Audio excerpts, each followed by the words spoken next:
One of the things that I realized what Rogue brings to the table with removal to get early pressure going, I think you're mostly looking to take advantage of counter pressure and leverage your opponent's minions against them the way that Rogue often does to minions.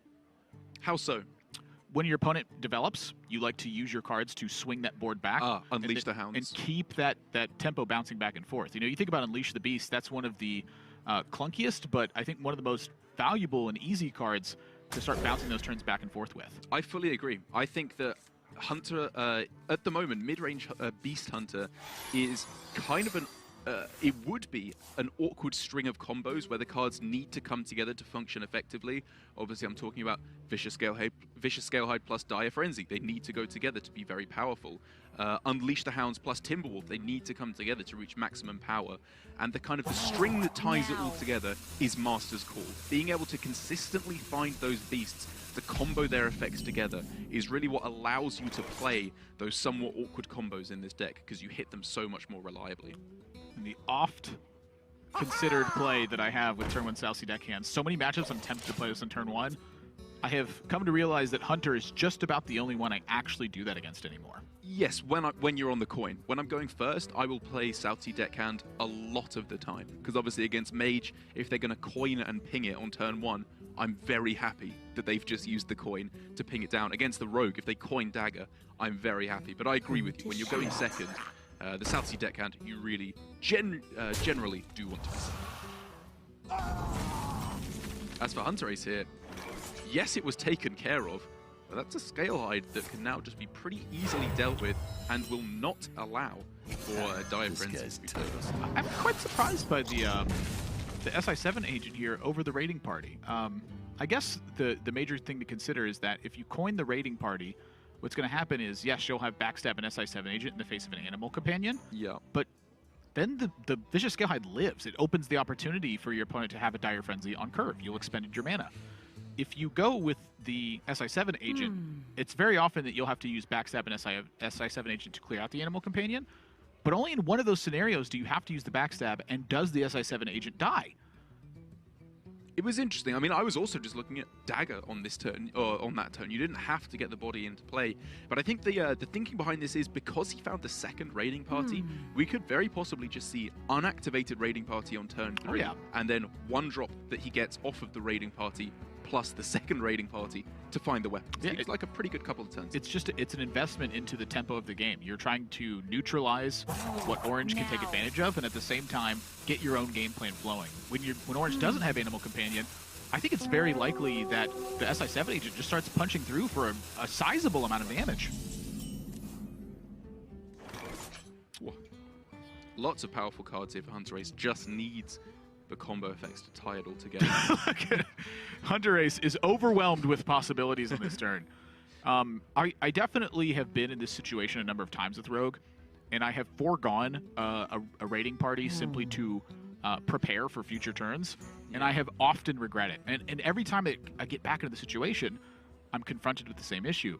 And I usually have not gone for it, and I keep regretting it, and I have not learned from that lesson yet. Yeah, well, I mean, by that metric, neither has Hunterace. I think it's just that you know there's so much more possibility, and you're also looking at like something crazy. Backstab your own minion, Evil Miscreant gets a 1/5 into play, which 1/5 is quite a big stat line versus Hunter. It's just a weird position. Like this is honestly, even if I fully trust Hunterace to make the right play, this is definitely not the series of plays I would have made. I would not have coined SI7 agent then. I feel like all of his plays are good, and they just all mean different things. And so for this one, he is paying heed to the fact that, you know what, if I don't cast this raiding party now, when am I playing it? Fair enough. And again, it really sings to the flexibility of a lot of the decks at the moment. Mage and Rogue in particular, I would say, are very much subject to individual playstyles. I'm starting to look at those two decks more and more, as well as the two decks right now that have explosive potential, where Rogue delivers it in damage and Mage delivers it in Conjurer's Calling with big swing turns onto the board. If decks are going to match that, they're going to need to come correct with ways to either fight against that effectively or to try to outmatch them. Like maybe you have a timing turn where you do something the turn before they have their pop-off and you threaten them. which is what we saw from ball control in the game where he won against Kalento. Even though Kalento was able to go for Giant plus Conjurer's Calling turns, ball control was able to preload the board with those buffed up minions from Dire Frenzy in the game that he did win.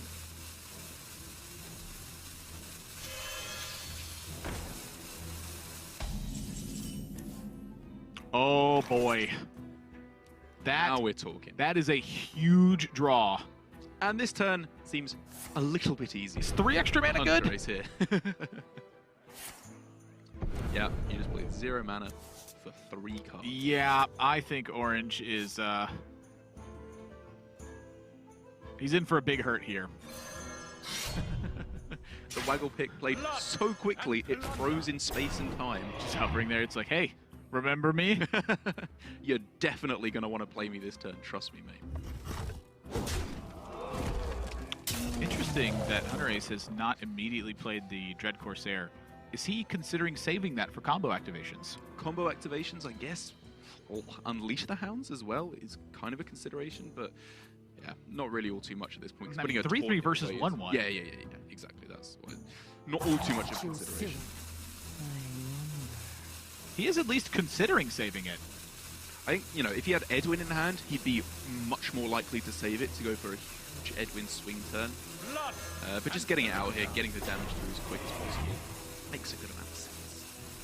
And here we see him again, utilizing his cards aggressively to get board control and push damage. Coin SI7 rather than hero power. Backstab instead of trading. Look, that's actually like kind of crazy that it pans out that way, because Baited Arrow, not that it would swing the game back here, but if you trade instead, the Baited Arrow from the Shimmerfly activates the Baited Arrow in that regard. It very likely would not have shaken out that way, because if the Shimmerfly hadn't died, obviously Orange wouldn't know that he'd get a Baited Arrow until it died, and therefore he probably would have gone for Dire Frenzy first anyway. I'm just saying in that specific circumstance. Yes. Because you have Dire Frenzy Scale Hide. I imagine you're... Oh, so if you traded the SI7. Oh, sorry. Yeah, okay. Or if Hunterace just goes face, and then you run the Shimmerfly into a 3-3, and you go, oh, hey, Baited Arrow. Yeah, I mean, I think he was going to be very hesitant to ever trade there. It was more just whether or not he backstabs to clear it off. Because he wants that damage through to face. His deck, again, very stripped down in terms of the late game, tops out at Zilliax. Just going with the full-in burst. Yeah. Now. I think Orange is in a heap of trouble here. Who to shoot? So obviously we can set up, Orange can try and set up for next turn Vicious Scalehide plus Dire Frenzy. That's how he pulls this one back, and therefore he is trying to preload a removal spell. I suppose you could look at this Strangledawn Tiger as it is just going to be trading into something, getting some stuff off the board, and it cannot be dealt with until that. There is so much damage here. Yes. Hunter needs quick shot.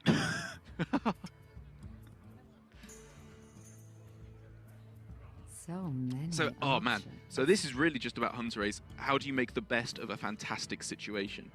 Does he want to swing with Waggle Pick at all here, is I guess the first question.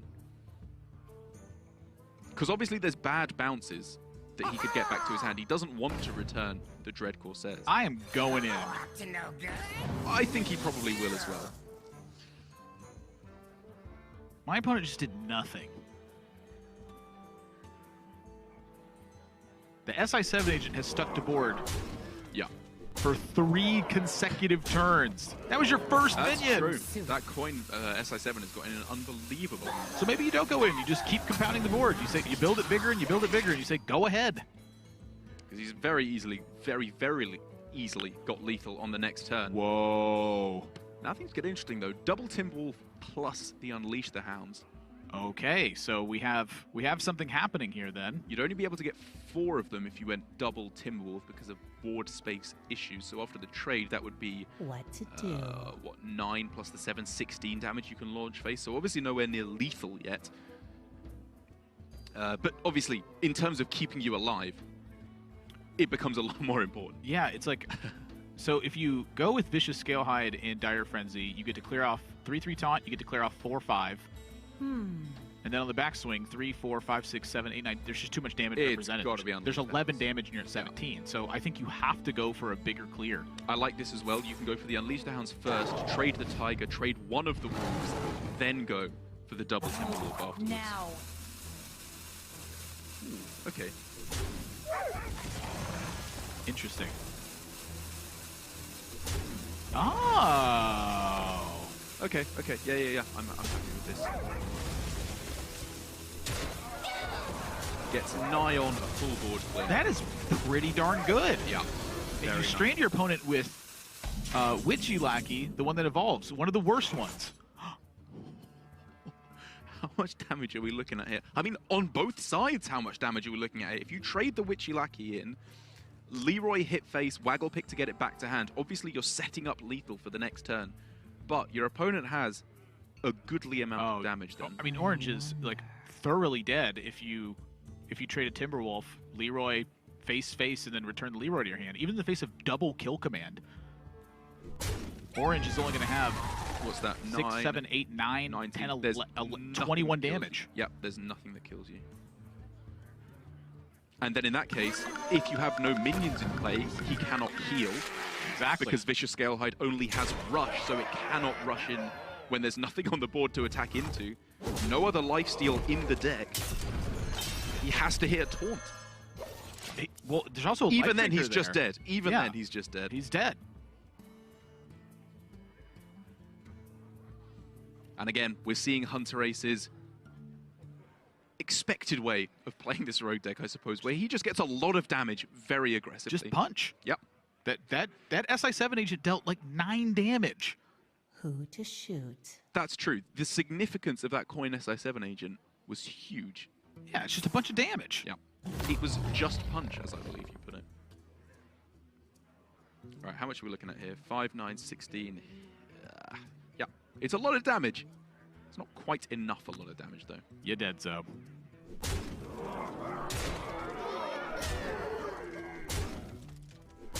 Masterful. Orange scoops up game number 1, so Hunterace off to a 1-0 lead. And that Life Drinkers is health, Grizzly is taunt. But the Revenge of the Wild, I guess, is just a little bit of extra resurrection on perhaps your Vicious Scalehides for more healing. Obviously, Unleash the Hounds is a big one for just extra removal on all their boards. It's not an obvious anti-rogue card, but I'm very interested to see how it works out for Orange, given that that is clearly his anti-rogue strategy in Specialist. pretty rough looking hand for Hunterace. And not on coin. Orange, on the other hand, has some pretty cool stuff to work with here. Shimmerfly, Animal Companion, and Life Drinker. Decent little curve. Attack on a deadly shot. That was like one of the things that was missing for Orange in game number 1 was just removal. Like if he had a kill command on the SI7 agent and then followed that with a marked shot, like he would have actually been in pretty decent shape that game. Yeah, to be honest, what I really need to do is just go away and play a lot of this Hunter deck, because a lot of my time preparing for this was with Mage, Warrior, and Rogue. Well done. Mainly with Rogue, I've got to be honest. I'm a bit of a degenerate on ladder. That's what I've been playing most of. But for this Hunter deck, I need to see what is it trying to do? What is the best case scenario for this Hunter deck, and why has it clearly been missing that game after game? Because it's just been looking very clunky for most of the time, hasn't been curving especially well, and, you know, I'm certain that these players have tested this deck enough, realized that they were favored in these matchups, or they wouldn't have bothered bringing it at all. You hit two interesting points there. Number one, it record. seemed kind of clunky. Number two, it feels like it's just not getting the job done. So what that tells me is Unleash the Beast perhaps should not be the feature of the deck. And maybe you move more towards secrets to help on your turn twos. I mean, your turn twos have been so dead. So think about setting up a freezing trap versus a Conjurer Mage. Having Subject 9 to thin out your deck and provide some more gas towards the end of the game. A little bit more stuff to do as you fight for that tempo and then have an endgame plan. And that has definitely been messed around with quite a lot. Subject 9 will eternally be an incredibly powerful card for Hunter while it is in Standard. It's just against, obviously, the slightly slower decks, the Warriors that you may be facing. In particular, the extra value feels pretty crucial. Hunterace finds an important card with Myers Unstable Element, because this hand was looking awfully dead. You could have just stopped at awful. The Lee dead was not really important there. It was looking awful. Well, I like to flower up my words a bit. Oh, well, excuse me, Mr. Fancy Man. Who to shoot? Trying to be a real boy now. Why use many word when few word do trick?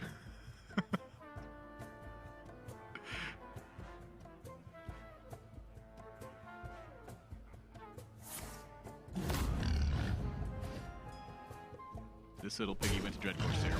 Yep, I think he's pretty happy with that option. Obviously, Misha potentially value traded, but then you run into the counterplay from Rogue. This is just a funny set of turns for me here. Explain. Often matched by Life Drinker.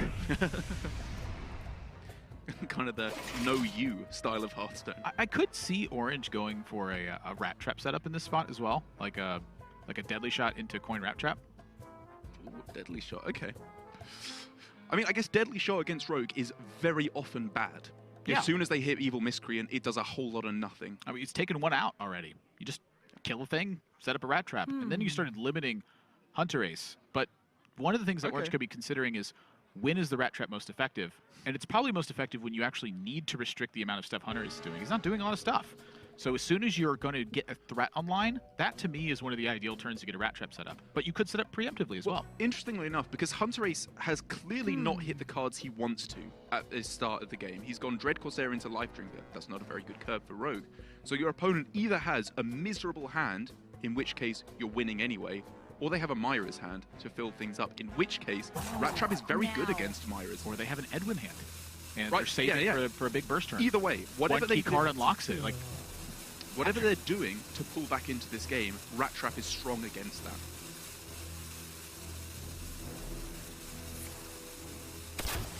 Right between the eyes. Come to the same conclusion. I think the consideration there was the Deadly Shot. The Rat Trap felt like just a good turn to get it down, and I think I agree with him here that it's very possibly, if that card is found, going to be very weak coming forward. and look, if Hunterace is going to prep and then use Evil Miscreant, Rat Trap starts to become active. Now, the benefit that Hunterace has is he has Sap in hand. So he gets to prep, play Miscreant, activate the secret, and then sap a 6-mana 6/6 back to hand. He does, however, not know for certain that it's a Rat Trap. Could be a Snake Trap, as one has been substituted in by Orange. So, off of, raw mathematical probability, is more likely to be the Rat Trap, as there are 2 in the deck and only 1 Snake Trap. Hey, if it's Snake Trap, even better. You don't have to do anything. Right, exactly. So I guess he has a backup plan for either way. Whoa! Unless, of course, he just wants to launch Leroy at the face. Whoa!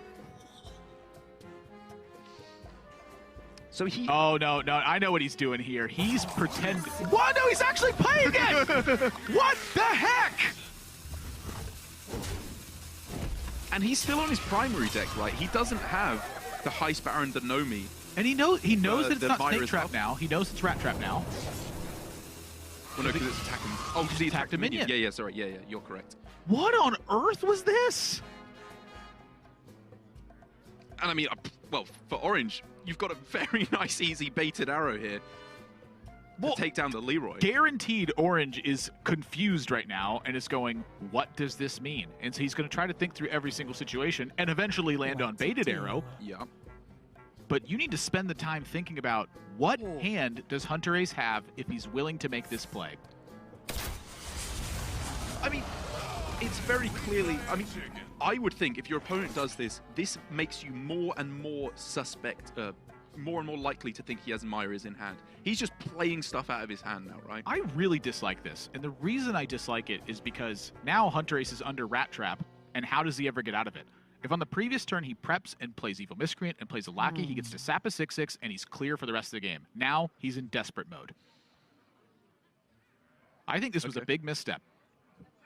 And a rare misstep at that. It also means that on this turn, if he goes prep Myra's, he can't then go Edwin plus Sap on the same turn. Granted, there's no way for Hunterace to know that baited arrow is off of the Shimmerfly. His goal is to try to pressure... But that's not the point. There's so many ways that the Leroy dies there. It's, Springport on its own kills it. Marked Shot kills it. There's a whole bunch of stuff that gets rid of it. I think those are okay because he gets to then have the Miscreant turn and be in the same situation. That's true. I just don't get why you would even risk that happening to begin with. I feel like that was just the mark there. If your opponent got the one outcome from Shimmerfly, you could be done.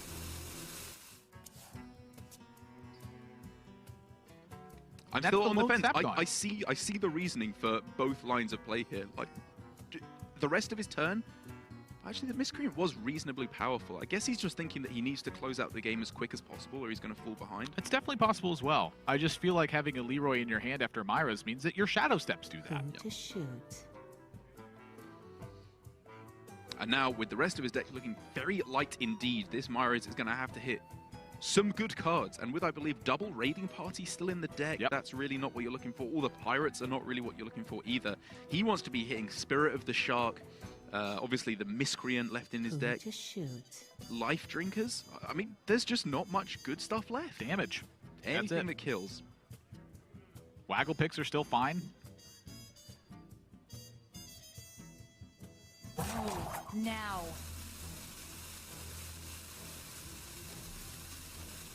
For Orange here, I do believe that Revenge of the Wild is very on his mind. 2 mana, 5/5.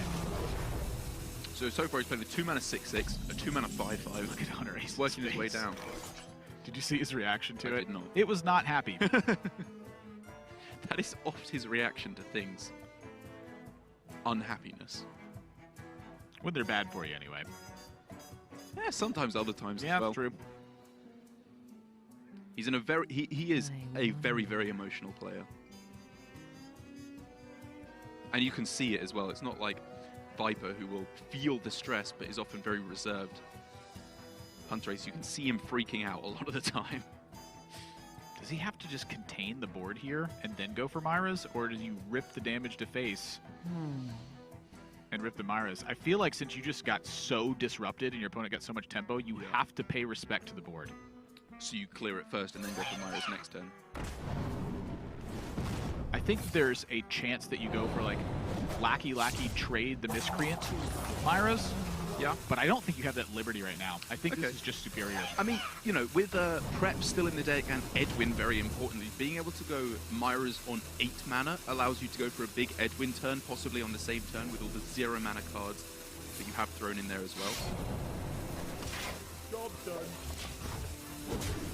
Expending life as well, keeping the Miscreant healthy. And a kill command picked up with Double Unleash and Timberwolf. So we could see... I'm smelling blood. 12 damage just launched at the face. Oh, yeah. And then for Hunterace, if he doesn't answer, he's just dead. Orange knows this, and he is going for the throat. No Phantom Knives in the deck for Hunterace. And I think this is probably checkmate. Well, I take that back. There's a Myra's in hand, excuse me. It's never checkmate. Miracles can happen.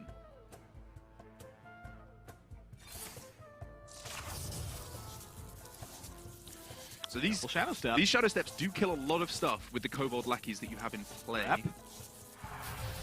Out. Yeah, this was, I guess, a reasonable Myra's Unstable Element. He can clear a fair amount of the board, but I question whether it will be enough. You have to kill the board and deliver counter pressure. To me, I'm looking a lot at Life Drinkers to be able to pull some of this back and give him perhaps that one extra turn he may need to clear something. So you prep to make hand space for the Lackey. I agree. And then I guess you're just looking for Goblin Lackey, Kobold Lackey, I guess Ethereal as well. Spell? Yeah, I mean, you discover Phantom Knives. Put you in a fatigue, but... Well, you just got to clear. He could still hit Blade Flurry as well, which with the prep... Flurry. He doesn't get any of the AoE he was looking for. Wanted helps clear a little bit. Because you have a prep active right now, you can Wanted Coin, use the... He's got to do something, though. Rope's burning. It's halfway done. Right now. So he says, I'm going to need more damage. Yeah. He tries to just clear everything that he can, and then on the backswing for Orange. Did he even get the attack in? 1, 2, 3. That's game. That's lethal. That's just going to end it. Orange picks up a game and sends Hunterace to game 3, wondering what went wrong in this one. He lost tempo and then couldn't gain control. Orange puts a game on the board, his first game here in Grandmasters now, and is looking to keep that streak going where he is in tournament play undefeated versus Hunterace in match score. Better for them, but either way, all comes down to this one final game to cinch the series. And there's the Snake Trap in the opening hand for Orange, which honestly, it makes a lot of sense when you think about it. When you're going first, you get to play a minion and then set a Snake Trap. If Hunterace had not coined a dagger, which is quite rare when you have coin. You need coin for Raiding Party and for Evil Miscreant.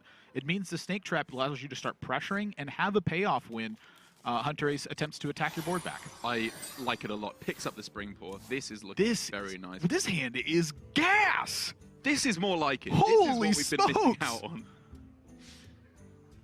The secrets, I'm putting them in the main. I'm doing it. I'm going to figure out a way to get Snake Trap and Freezing Trap in this deck. Okay. You putting in Getting rid, 9? I'm getting rid of these Unleash the Beasts. What to do? Hey, Orange took them out for game number 2 and he won. It's interesting. Well, that's the thing. He won against Rogue, right, which was not the majority of the field. If you knew that the majority was going to be Rogues, I'm on board with you. You take out the top end and you put in the anti-aggro cards. Up against the general field of Bomb Warrior, what's a Snake Trap doing? It's fine. It's decent, but it's not a tech card for the matchup. Against Warrior, you just have a vastly different game plan altogether, though. Yes, which revolves around Zul'jin. And Tundra Rhino at times. Yes. Well, Dire Frenzy and the recasting Yeah. of Dire Frenzy through Zul'jin. I agree. Too soon. So, no, the Snake Traps are not doing well in that matchup. But I digress. Wildly. This is pretty sick. Orange's hand is the juice. Even, like, would you Dire Frenzy a snake? No, I'm just going to Master's Call, and I'm going to Dire Frenzy a Vicious Call again. Scalehide. Yeah, I mean, that takes an extra turn. Like, Dire Frenzy, oftentimes you just use it as kind of a weaker Blessing of Kings, right? Where you're just playing it to get it down. True story. But especially because you want to play Dire Frenzy, ideally, before Master's Call, at least before the second one, so that you can redraw the powerhouse of the buffed up minion. And the distribution here of it's either Rat Trap or it's Snake Trap, both times biting Hunterace in this situation. That's where true. he goes for the attack and play to try to set up a big miscreant turn, take advantage of the snakes. Can't do it. It's Rat Trap. This time, hoping it's Rat Trap, it's Snake Trap instead. Well, last time if it was Snake Trap, his Leroy would have just died right on board. So it wasn't great for him if it was Snake Trap last time. It was worse as Rat Trap, though. Oh my. Orange's hand is so good. This is, as I believe you HCT casters were fond of saying, Damahe. It's a lot of that. What to do?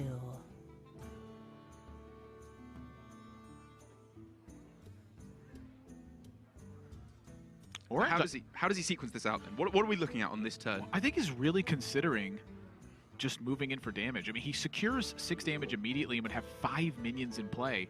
But I feel like Master's Call is primed here. Like, Yeah, you have a Timberwolf already. You would wait on the Timberwolf and get the right situation. I agree. I think that Timberwolf will be likely very good for all of this game. And Hunterace's hand is not coming together. He has not found a single card to combo with. I mean, yeah, we've been focusing on Orange's hand for the whole of this game, to be honest, because Hunterace hasn't really had much to do. Coin Spirit of the Shark here is generally a decent turn when you're falling behind to try and catch up, if you have Evil Miscreant, or as some players are taking in, the Evil Cable Rat as well. I think now it's just decent with the Life Drinker even. Like, you have to focus on how to stay alive. It's fine. Obviously, that's a way to get a Battle Cry active. Is it then worth a coin? Is it worth coining Spirit of the Shark to curve into Life Drinker for the double heal? I don't know.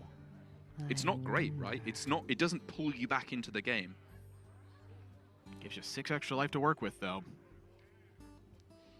I could see just hitting a minion and daggering again as well. I mean, it's situations like these that are going to separate winning and losing players with Rogue, though. Like, you're not always going to have your ideal hand. Yep. How do you make a win when your hand is below average?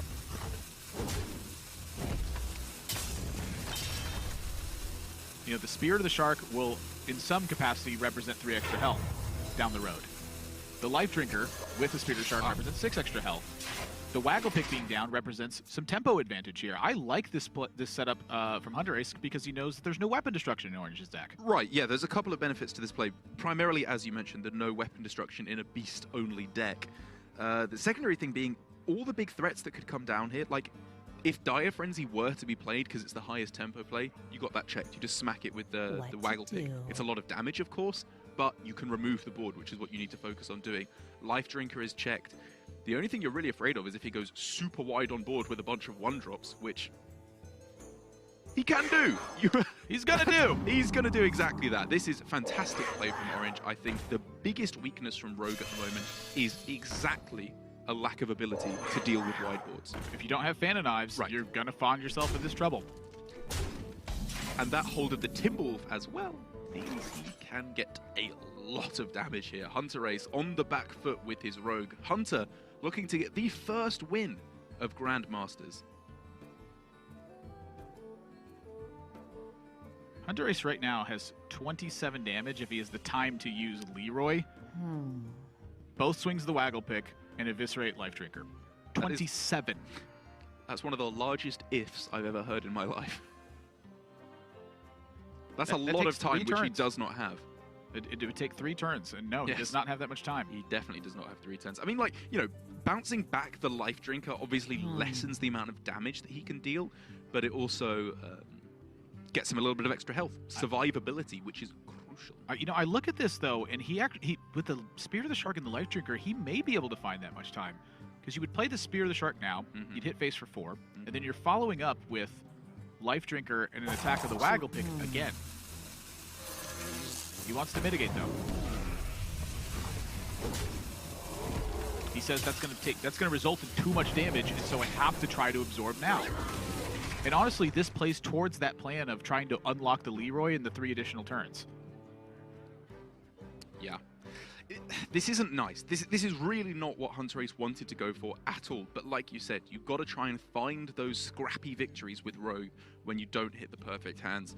And I can understand not going for Spirit of the Shark. It's effectively passing the turn and giving yourself... It's effectively gaining 3 health next turn because you get a double activation of the Life Drinker, which doesn't feel worth it.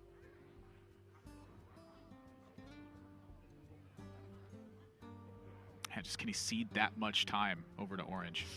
Because you're going to take heaps if that happens. You are. Absolutely. And so how does Orange maximize his damage? Timberwolf is probably the card that he would most like to have in his deck Dire Frenzied, but obviously the buff would not be able to attack straight away were he to do that. That's, I think, largely irrelevant right now.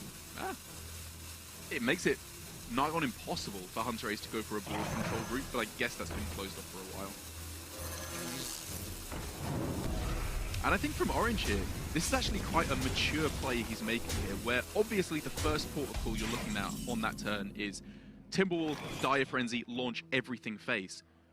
Orange here is realizing Hunterace is never getting back board control. The only way that he wins is by going for burst to face, so let's get these Life Drinkers played. Okay. To close that out. We just got a Life Drinker that can be bounced back from Waggle Pick, and we have Spirit of the Shark, which would make the Life Drinker at 2 mana. So we're looking at 9 extra health for Hunterace over 2 turns with Life Drinker. Okay. How can he sustain through this pressure? So how does he sequence that then? We could obviously see... Oh, so we'd have to go Life Drinker this turn and then, yeah, Spirit of the Shark, Life Drinker next turn. Okay. He's obviously got Prep of this he can throw in there as well on this turn, which he probably will. I mean, unless he wants to save that for just damage through to face. Oh. If Hunterace can wrestle this one back, it would be unbelievable. That would be remarkable. But I mean, really, so far this game has just been showing the power of correct teching in Specialist. When switching over to his tertiary deck here for Orange, the Snake Trap alone basically won him this game.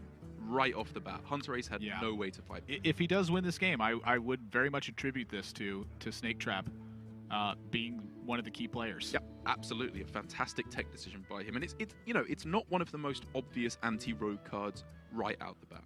So now I have a question for ye, which is Who to shoot? the potential of loading up 2 Vicious Scale Hides this turn in hero powering. It gives you an opportunity to land a Dire Frenzy on a Scale Hide in the event they're not checked. You've seen Hunterace use an Eviscerate, you've seen him use a Backstab, and you've seen him use a Waggle Pick, and you know that he has a Life Drinker in hand. I like that. I like the thought of getting Scale Hides in play. How you achieve that, I think, is maybe where we could improve the play. Vicious Scale Hide plus Dire Frenzy allows you to go Master's Call into Vicious Scale Hide next turn. You have the mana to play the buffed up one immediately. We can also just go for more Timberwolves and 1-drops. I guess this was to find exactly Witchwood Grizzly to try and throw down on the following turn to lock out the game, which, okay, that makes sense. I think winning Timberwolf from there. for pressure as well. Because now the attack is split. Hunterace wants to handle the Timberwolf and wants to handle the Scalehide.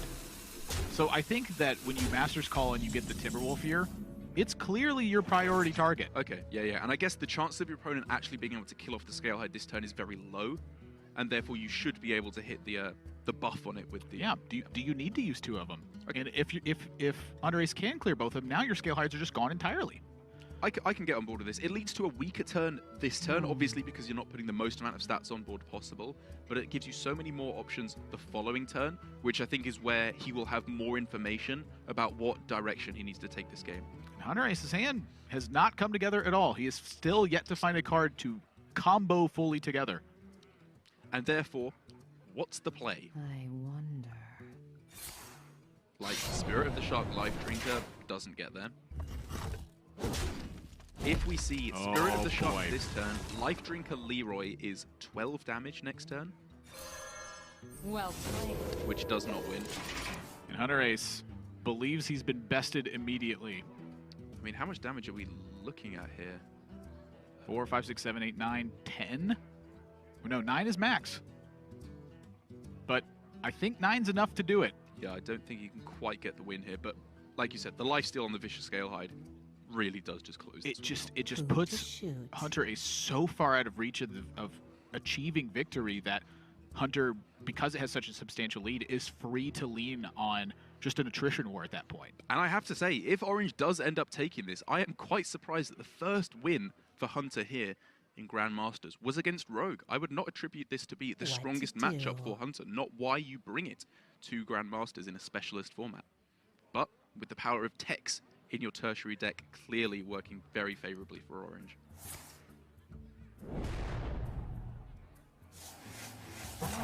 Now.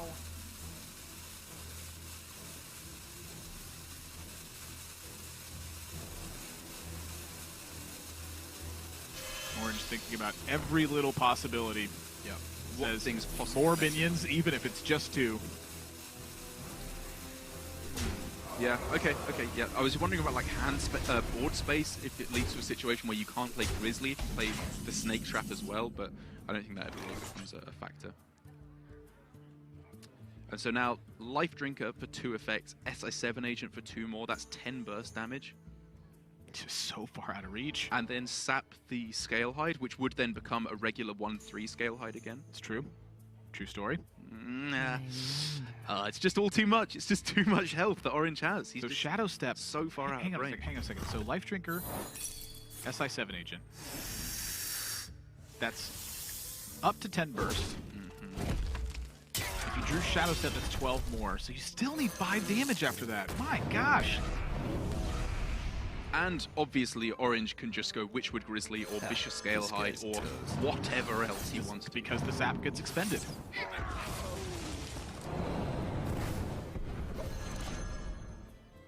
Hunterace giving it absolutely everything he can. Kill command off the top. With Unleash the Hounds in hand, it doesn't matter how Orange slices that one. He is the one with Hunter and the ace up his sleeve and takes his first victory here in Grandmasters.